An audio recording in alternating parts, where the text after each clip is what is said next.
All right, cutting across to our panelists this evening, Dr. Suman Si Raman, political analyst, T.S. Sudhir, political analyst. Beginning with Dr. Raman. Dr. Raman, what do you make of the recent developments and what impact would it have on Tamil Nadu politics? Look, first of all, Preeti, it looks to be an absurd call. To say that he's not contested a single election. His party has not fought an election. His political outfit is not hardly a year old, and he wants to be the chief minister of the state. He has zero political experience.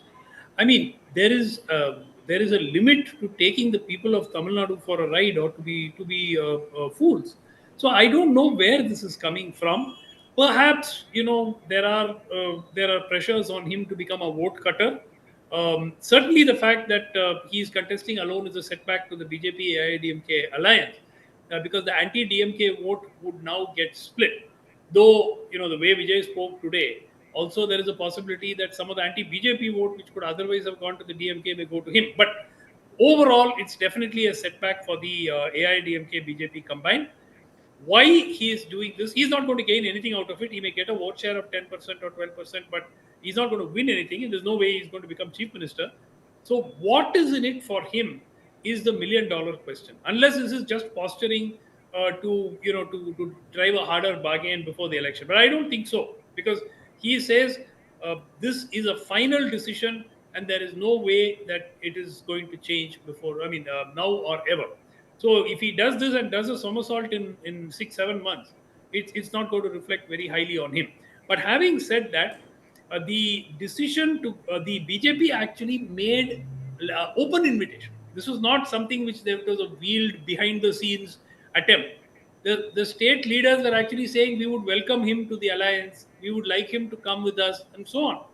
So it's a snub in some ways for the BJP, but why he's doing it, it's also a move that means Vijay's immediate political ambitions are not going to go anywhere. By the way, he wants to stop the Parandur airport, the new airport expansion for Chennai.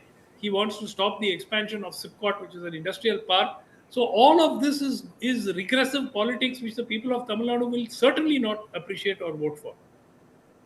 T.S. Sudhir, that $1 million question on why he said what he did, can you answer that? Well, I don't think anyone knows Tamil Nadu better than Suman Si Raman, but I would just want to add to what Suman spoke about. It is positioning, it is also posturing. I think Vijay is not really looking so seriously at the 2026.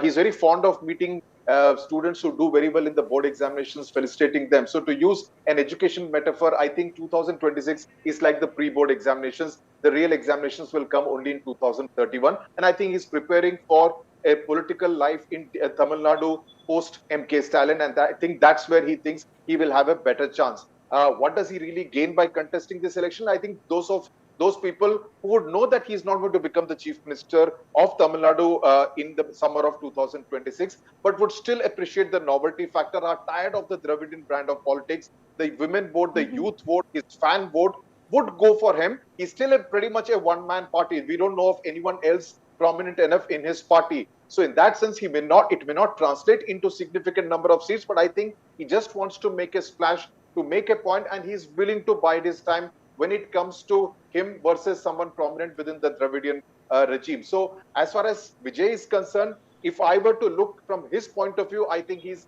positioning himself. Otherwise, why would he, easily one of the most bankable stars in Tamil cinema on date, why would he leave such a big purse to come and take part in the absolute uncertainties of Tamil Nadu politics? So obviously he has a plan in place, but I think that's more with another 6 years on the horizon, not immediately next summer. Dr. Raman, would you then reckon, because there's still a lot of time, there are multiple,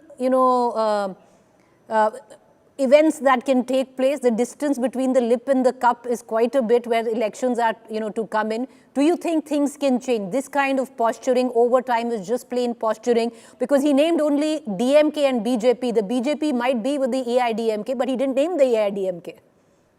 No, he didn't, but he did have words of criticism for the AIDMK, which has been missing until today. The point is Preeti, that look, had he thrown in his lot with the BJP AIDMK, the general consensus was that would have become a winning alliance.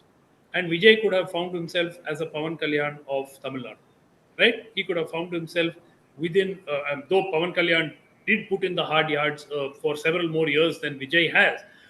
Still, he could have found himself in potentially a deputy chief minister's post in 2026. So, if he's throwing that away and he's choosing to sort of contest alone or Right. with some small minor parties, what is the game?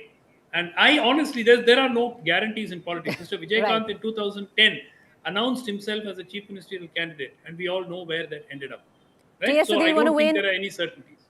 You want to weigh in on that very quickly?